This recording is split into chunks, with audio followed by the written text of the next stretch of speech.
นี่บ่เสียบนะโอ้ยเหยียบจนพอแห้ง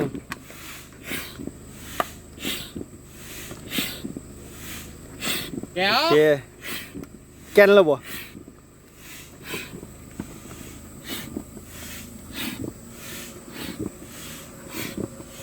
อ๋อ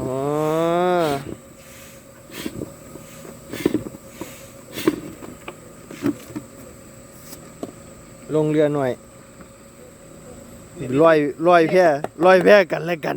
ที่วางกระเป๋าเบียร์ ที่วางเบียร์ อ๋อไม่ต้องสูบ2 อันดิดูดิ แบ่ง2 ท่อนนะ อ๋อ เวลามันรั่วกลางน้ำเขาจะเหลืออีกกล่องแล้วไปอาศัยอยู่ อ๋อโอเค 2 ห้องเวลายางแตกเราบ่มีทางจมน้